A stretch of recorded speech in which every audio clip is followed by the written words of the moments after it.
This is why you need to make nettle fertilizer. Have you been looking at your plants and wondering if they're not getting enough nutrients, or their growth has been stunted, or they're just not being very successful compared to other people's plants? I've got the solution for you. It is nettle fertilizer. So this fertilizer is homemade, free to make, and it's very rich in nitrogen, which promotes leafy growth for all your plants. So it's great for things like spinach, cabbage, lettuce, all the nice leafy greens that you want to grow. And it's also just good to put on all your other plants like tomatoes, potatoes, peppers, anything really, flowers even. So come with me to learn all the do's and don'ts to make nettle fertilizer at home. Remember, if you are new to the Alfie's Agriculture channel, or you've been returning for a while but haven't subscribed yet, please remember to do so you can keep up to date with all the latest content. You can do that by hitting the bell that pops up next to the subscribe button, and then you can set it to either personalized or all, and then you can get notified of all the uploads and posts from the channel. And as always, if you're watching this to do later on and you're not actually following along straight away, you can always add it to your watch later by pressing save and then adding it to your watch later playlist. So then you can follow along later on when you're actually at the allotment or your garden or wherever you're growing your stuff. Liking the video won't hurt either. So the first thing that you're going to need to do to make your nettle fertilizer is find an appropriately sized watertight container. So a bucket will do. But if you don't want to do that much, or you don't have a bucket, you could use a water bottle. I mean, I've got a water bottle here, but it's a bit chopped up, so you can't really use that. But you know, like a 2-litre water bottle or plastic milk bottle could even do. Yeah, just something that you can store the nettles in and then pour water in as well without the water coming out. It doesn't need to be airtight though, because when it's fermenting, the gas will build up pressure, and if it's airtight, it can explode. So you don't want to make it airtight. So a bucket's perfect for something like that. It's also easier to use a bucket or something with a big open top, because it's easier to stir once all the nettles and the water are in, because stirring helps speed up the fermentation process as well. And so we're going to move on to the next step. Okay, so we found some stinging nettles just here in this dark patch behind my mother's shed. So before we start dealing with it, you definitely want to put some hand protection on. So you could go with gloves like this, but the issue with it is they've got like plastic on the inside of the palm, but it's just cloth on the outside, and nettles will go straight through this. I learned that the hard way. So I would much rather wear leather gloves like this, where you are protected on the entirety of your hand. So I'm going to pop these bad boys on. And then when collecting the nettles, it is responsible to check the underside to see if there are any white eggs.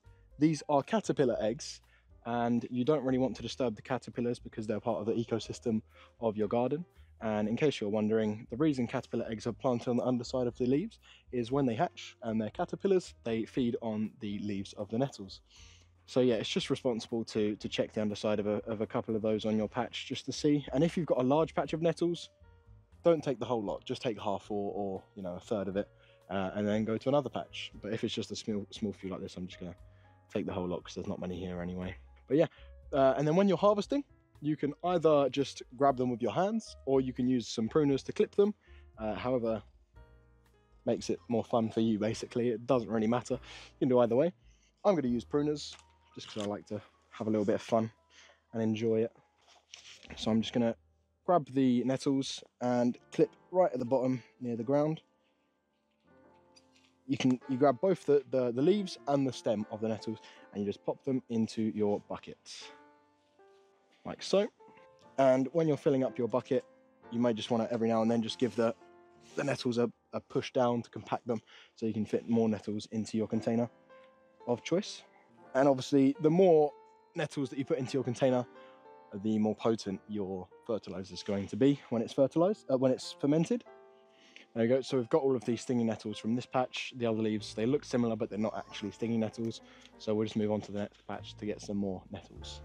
So I have a few more nettles here at the end of my allotment, so I'm just going to pick those as well and pop them into the container. And this is a dual purpose really, because a lot of people, I assume that you don't really want stinging nettles in your garden or allotment or growing space, because, you know, they're a sting threat really. You don't really want to get stung, and especially if you've got kids or young ones, and you don't want them to, you know, go getting themselves stung. So this is dual purpose, because not only does it clear the threat, but it also produces a lovely fertilizer for your plants.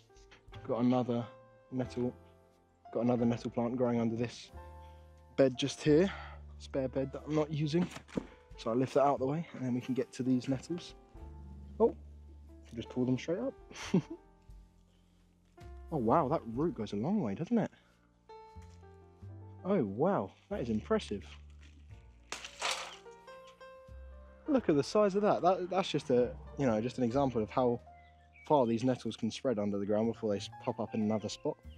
I mean, that's 1.5 foot, and then it goes on for another 2 feet over towards my fence. So that's impressive how much they spread. And being quite often regarded to as a weed, you've got to give it to them. They are an impressive plant. They're very dominant. They do very well at what they do. But anyway, we'll just take the above ground stem and leaves. You will leave the roots behind. Pick off the parts that we want. There you go. And then the rest of that can just go into the compost bin. And a little bit more just over here as well. And then we'll call it there once we've got a few of these. There you go. So that's enough. I'll leave the rest to regrow so I can make some more fertilizer in the future. So I'm just going to paddle that down like so, just so it takes up less space in the bucket, just so I can see a more accurate representation of how many nettles we actually have in the container. Once you've filled your container to your desired amount with nettles, you can either skip this step or do as I do. Now, I have forgotten my garden shears, so I'm just going to have to use my pruners. But what I like to do is I just like to chop them all up into smaller pieces, just because then there's more surface area to volume of nettles, which means when the water's in here, fermentation will occur quicker, and it means this will break down quicker and it'll be ready to use quicker. It's not very effective with pruners. I would definitely recommend garden shears, so I'm actually just going to go in with the gloves and rip it all up a little bit, because that'll be a bit quicker. And that is something that you can do as well if you don't have garden shears, but you do have nettle proof gloves. Just go in with your gloves and rip it all up into smaller pieces. This will also mean that it will take up a lot less space inside of the bucket. So if you really want to, you can fill this container all the way up to the very top with nettles if you want to make a very large amount at one given time. Or of course, you can just always do less at a time. If this is your first time, for example, if you just want to try it out, then of course you can just do a little bit. There's no rush. But there we go. I'd say that's pretty broken up. Much less space is being taken up by the nettles. And it also means that there's a lot smaller pieces in here, so they'll break down a lot quicker as well. Next, what we're going to do is we're going to fill this container with water. This can be tap water or reclaimed rainwater, although I believe rainwater has more bacteria and nutrients in it, which can also speed up the fermentation process. So I prefer to use rainwater when I'm doing this, but if you want to use tap water, there is no problem with that. It just might take a little bit longer to ferment down into our fertilizer. When filling, it is recommended that you only fill to where the level of your nettles are. So as you can see, for mine, it's only about 1/3 full. If yours is near the top, fill it to that amount, and that's the only amount that you want with your water. The reason that we do that, instead of just completely filling the bucket each time, is because then it will give us a consistent concentration of our nettle fertilizer.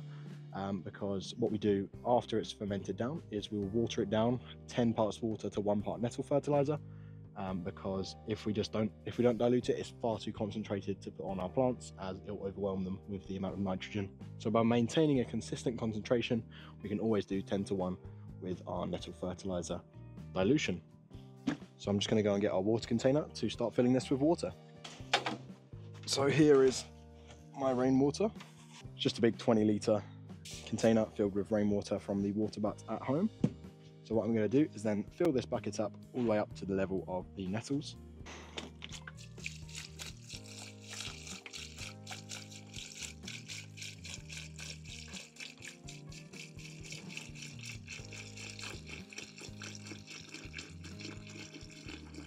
So about there.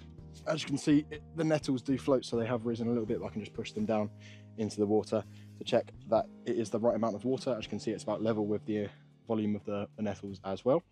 So we can stop there with the water. Once you have filled your bucket with water, you're going to want to go ahead and get a stick. I've just got a little bamboo stick, and then you can start stirring it. This is just going to kickstart the fermentation process, and you may see some bubbles at the edge. That is a telltale sign of fermentation. If you don't see them immediately, no problem, but you will start seeing them over the next couple of days, and that is a very good sign of fermentation. Once you've stirred it, you can grab it and you can put it down out of the way. because it's going to take a couple of weeks for that to ferment down. You can either put it under somewhere like that, or if you leave it out in the open up here, for example, what you're going to want to do is you're going to want to cover the lid or the container with something that is going to stop bugs and critters getting in there, because this may not be very good for them, and it also stops the sun from evaporating all the water. So I'll just leave that on top like that, and it's not airtight because when the fermentation process occurs, a secondary gas is made and emitted, and if it's a sealed container, the pressure will build up and it could end up exploding, so you don't want that to happen. So I just use this seed tray to cover mine. Whilst we wait for the fermentation to occur, we can speed it up by coming back every now and then to stir the nettles by using our stick, which will introduce more air into the mixture, which will also therefore speed up the fermentation process. At this point it may begin to smell, but that is actually a good sign of fermentation occurring as well. And then after about 4 to 6 weeks, depending on your ratio of nettles to water, temperature, etc., you can stir the container and find little to no nettles remaining, and the water will be a much more vivid green colour when you stir it. At this point, your nettle fertilizer is ready to use. So I've actually got a bucket that I did a couple weeks ago. Over here, I did a little bit more nettles in this one, and I filled it up with more water. If I get my stirring stick, I can give it a stir to show you. So as you can see, there's still a few bits of nettles, but there are a lot more broken down than the one that we've just prepared. And as you can see, there's a lot of froth on top as well. That is all the bubbles from the fermentation. And it smells disgusting. But it's a lot easier to stir this than it is the other one because it's so much more liquidy now in here.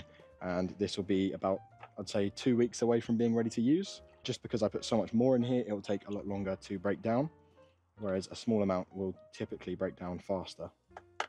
So I've just grabbed the finished batch of nettle fertilizer. It's in this little bottle, and as you can see that already through it there's bubbles of where it's been fermenting.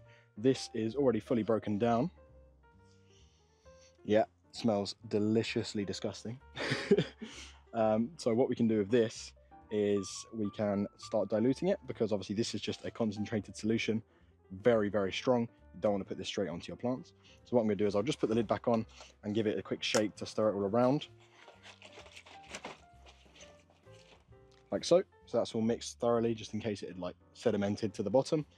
And now what we can do is we can water this down 10 to 1.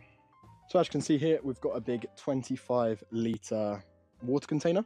And what I've done is I've filled it up to 20 litres, just because then I can add 2 litres of nettle fertilizer, because obviously it's 10 to 1. So if it was at 10 litres, I'd add 1 litre. Because it's at 20 litres, I'll add 2 litres, and that will be our 10 to 1 ratio. So I'll just open up the cap. In case you can't just see here, it has got little lines of every litre, just so I know how much is 2 litres added. So I'll just grab the nettle fertilizer and I'll start pouring it in. Okay, so that's 1 litre added, and that's 2 litres added. There we go. So that was just about half of what I've got in here. So that will do another one of these 25-litre bottles. And then in here, we can also just give that a whiff. Yeah, I mean, obviously it's less bad because it's watered down, but it's still not a very pleasant smell. So I'll just put the lid back on there, like so. And now that is ready to use. You can pour this straight into your watering can and pour it onto your plants as some superfood for them. Now, if you wanted to, you could do more than 10 parts water to 1 part nettle fertilizer if you want to stretch out your fertilizer to last longer, but it will have a lesser effect because obviously it's more diluted, so there'll be less nitrogen in the water. So this is great for all plants really, but it's especially good for leafy plants like spinach, lettuce, cabbage, all things like that. And it's less so good for ground vegetables such as carrots, potatoes, parsnips, things like that, because what will end up happening if you solely use this is you'll have a nice big bushy plant on top, but then when it comes to actually harvesting the potatoes, it won't have much going on below the ground. But that does not mean that this is bad for the potatoes or anything like that. Definitely use this, but use it in rotation with other fertilizers as well. So you may be thinking, oh, so I've still got to buy fertilizers. Not exactly, no. So I'm also going to make a video on banana fertilizer, which is rich in potassium, which is another superfood for your plants. And that'll be more aimed towards ground things like potatoes and fruity vegetables like tomatoes and peppers, things like that. And then you've also obviously just got standard like rainwater or tap water.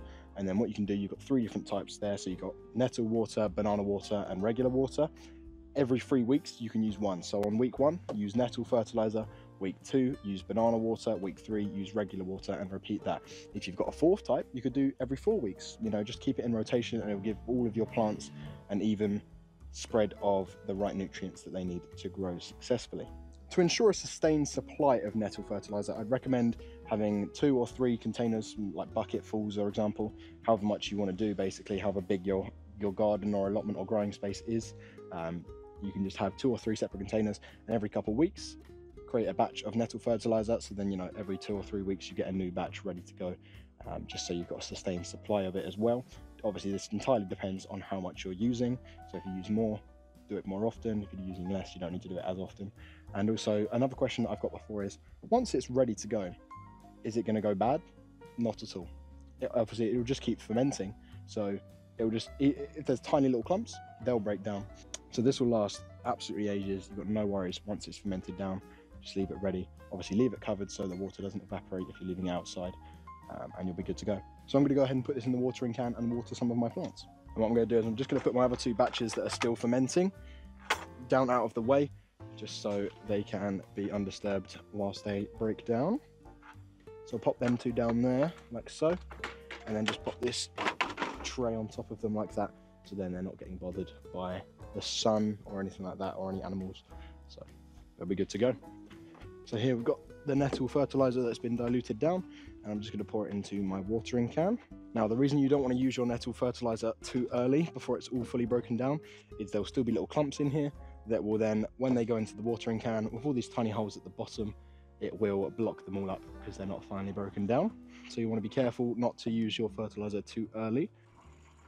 There you go. So now that's filled up, just seal the container back up, and we can go ahead and give our plants some nettle fertilizer. So I've got some pepper plants down here that I'm going to give some nettle fertilizer, just because I want their leafy growth to excel before I plant them into the ground. There you go. Nice dose of nettle water for them. And here we've got my potato bed, and I want some nice bushy growth on the top of those. And as you can see, this one I gave some nettle water to start off, and it's definitely excelled amongst the rest of them. So I've just started giving it to all of them as well now.